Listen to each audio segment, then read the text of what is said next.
A Guerra Civil Angolana foi um conflito que começou em 1975 e durou até 2002. A guerra foi travada principalmente entre o MPLA, uma organização armada comunista, e as organizações armadas anticomunistas, nomeadamente UNITA e FNLA, como parte da Guerra Fria entre os Estados Unidos e a Rússia. O MPLA recebeu ajuda da União Soviética e de Cuba, enquanto a UNITA e a FNLA receberam ajuda dos Estados Unidos e da África do Sul do Apartheid. Em última análise, centenas de milhares de pessoas morreram como resultado do conflito, sendo de longe o conflito mais sangrento da história de Angola. Neste vídeo, nós vamos entender um pouco do contexto histórico por trás desse grande conflito que aconteceu em Angola. A derrubada do primeiro-ministro de Portugal, Marcelo Caetano, em 25 de abril de 1974, marcou um momento decisivo para as ex-colônias portuguesas, nomeadamente Moçambique, Guiné-Bissau, Cabo Verde, São Tomé e Príncipe e Angola. O movimento das Forças Armadas derrubou a ditadura em um golpe quase sem derramamento de sangue, acabando assim com o domínio colonial português na África. Assim, Angola alcançou a independência oficial em 11 de novembro de 1975, e enquanto o palco estava montado para a transição, uma combinação de tensões étnicas e prisões internacionais tornou-se problemática, e a vitória conquistada pela Angola começou a se dissolver em conflito interno. Tal como acontece com muitos estados pós-colônias, Angola ficou com dificuldades econômicas e sociais que se traduziram numa luta de poder entre os três movimentos de libertação predominantes no país. Movimentos de libertação nacional angolanos. Basicamente, após a independência, três partidos disputaram poder em Angola. O Movimento Popular de Libertação de Angola, MPLA, formado em dezembro de 1956 como desdobramento do Partido Comunista Angolano, tinha como base de apoio o povo ambundo e era amplamente apoiado por outros países africanos, para além de Cuba e a União Soviética.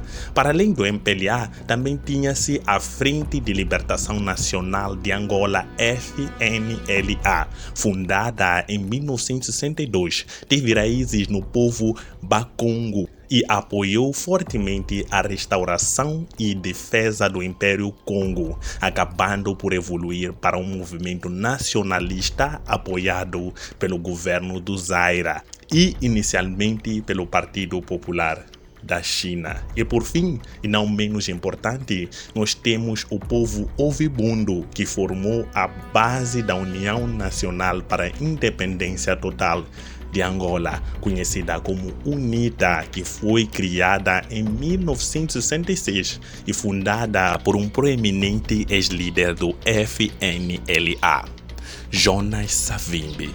Após sua independência duramente conquistada, no entanto, Angola enfrentou mais uma potencial catástrofe quando o acordo de compartilhamento do poder entre os três grupos rebeldes entrou em colapso em 1975, e daí deu início ao conflito chamado Guerra Civil Angolana.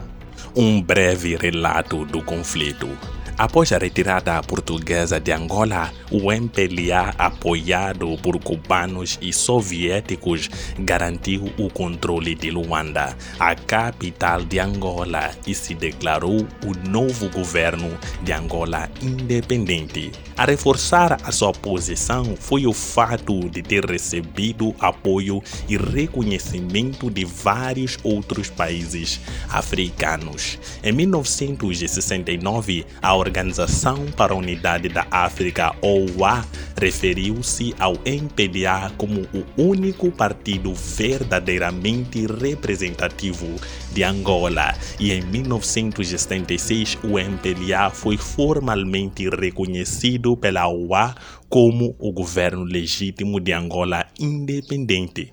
O período entre 1975 e 1976 caracterizou-se não só pela retirada dos portugueses, mas também pela chegada das forças cubanas e pela invasão sul-africana em Luanda. Adicionalmente, após o golpe português, o apoio interno da FNLA já se deteriorou consideravelmente, embora mantivesse relações estáveis com o Zaire e, portanto, estivesse bem armado. Isto levou a FNLA a tentar derrubar a força do MPLA em Luanda, embora o MPLA, apoiado por Cuba e pela União Soviética, tenha desviado o ataque e posteriormente voltado o seu antagonismo para a UNITA. Apesar de ser a mais fraca em termos de força militar, a UNITA tinha o maior potencial de apoio eleitoral, ameaçando assim a posição de poder do MPLA. A FNLA e a UNITA estabeleceram um governo rival no Oumbo, pedindo assistência das forças sul-africanas para ajudar a derrubar o MPLA. O MPLA retaliou com um influxo de cerca de 40 mil a 50 mil soldados cubanos que conseguiram expulsar as tropas sul-africanas internacionalmente isoladas, ganhando assim o controle das capitais provinciais. As tropas cubanas permaneceram estacionadas em Angola como forma de manter a estabilidade e evitar novos ataques sul-africanos. Em 1977, o MPLA estabeleceu-se firmemente como partido marxista-leninista, perseguindo um comunismo econômico. O resultado disso, no entanto, foi desastroso, e a graça salvadora de Angola veio na forma de sua indústria petrolífera gerida externamente, que evitou o colapso econômico e militar total de Angola. A morte do presidente Agostinho Neto em 1979 levou à posse do ex-ministro de Planeamento do MPLA, José Eduardo dos Santos, ao poder. E assim via-se uma luz de paz bem no fundo. A assinatura do Acordo de Paz entre a UNITA e o MPLA, pondo fim a uma guerra civil de 27 anos em 2002. Enquanto isso, o FNLA enfraqueceu no exílio. A UNITA, no entanto, obteve apoio estrangeiro e estabeleceu como um efetivo um exército de guerrilha. Além da ajuda dos Estados Unidos, a UNITA também foi apoiada pela África do Sul. A 12 de maio de 1980, as SADF lançaram um ataque à província de Cunene e foram acusados pelo governo angolano de infligir baixas civis.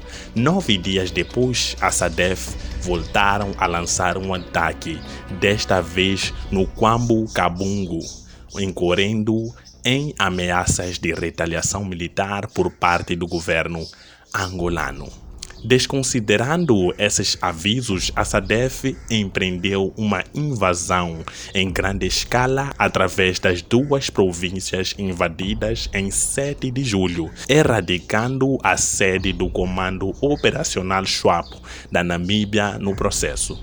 As ações da África do Sul foram condenadas pelo Conselho de Segurança da ONU e pelo Zaire, e Cuba reagiu aumentando suas forças de 35 mil em 1992 para 40 mil soldados. Embora a UNITA tenha recebido ajuda militar dos Estados Unidos a partir de 1985, tornando assim as suas campanhas mais eficazes, o recém-nomeado MPLA-PT lançou campanhas militares em larga escala contra a UNITA em 1987, que resultaram no impasse.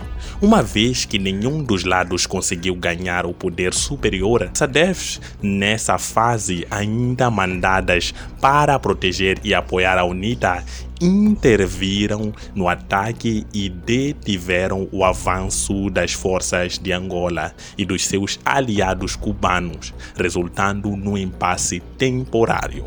Em 1988, a África do Sul concordou em conceder a independência à Namíbia e cessar o apoio à UNITA em troca da retirada das tropas cubanas de Angola. Cético quanto a este acordo, o MPLA lançou um ataque na tentativa de capturar o aeródromo de Mavinga, de onde poderia atacar a sede da UNITA. Evidentemente, o MPLA subestimou a força da UNITA e foi forçada a assumir um comportamento conciliador, à medida que a UNITA se tornava cada vez mais eficaz nas suas perseguições militares e ataques às instalações petrolíferas. Junho de 1989 viu as negociações entre Savimbi e dos Santos com o objetivo de chegar a um acordo de cessar-fogo. O acordo, no entanto, foi rompido logo após ser estabelecido. Este período coincidiu com o colapso internacional do comunismo, que também resultou na deterioração do apoio da Europa do Leste ao MPLA-PT. O PT significa Partido Trabalhista, né? MPLA, Partido Trabalhista. Isso estimulou ainda mais as negociações para o estabelecimento de uma nova Constituição e o abandono de um Estado de partido único. O MPLA afastou-se do seu marxismo-leninismo ortodoxo e abandonou o Partido Trabalhista PT no final do seu nome.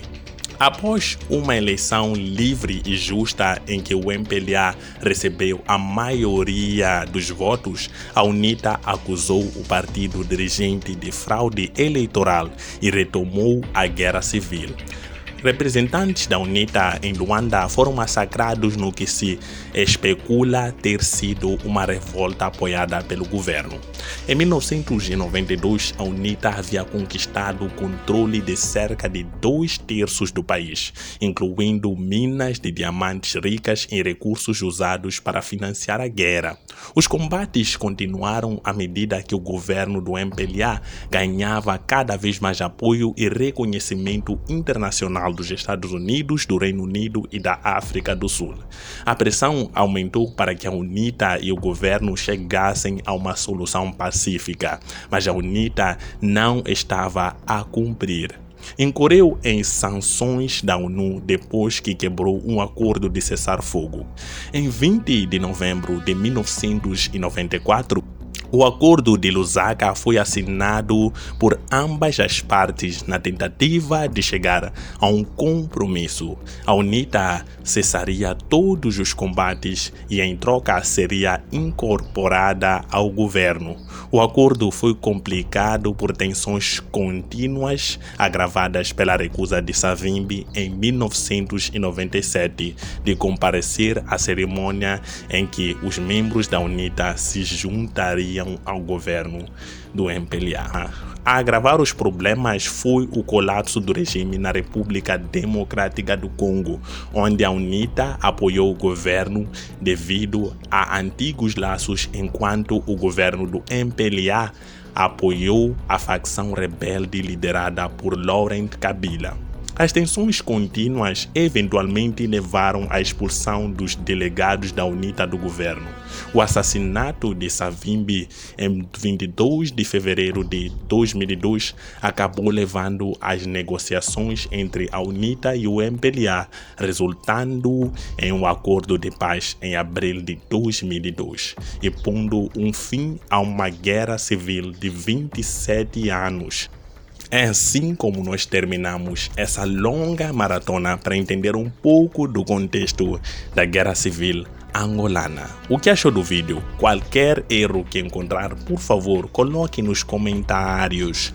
Coloque aí embaixo para eu poder aprender do vosso lado. Eu trouxe essa pequena investigação, esse pequeno documentário a mostrar a Guerra Civil angolana. Não esqueça, o lema do canal é olhar a África numa perspectiva africana. Fiquem bem, até a próxima.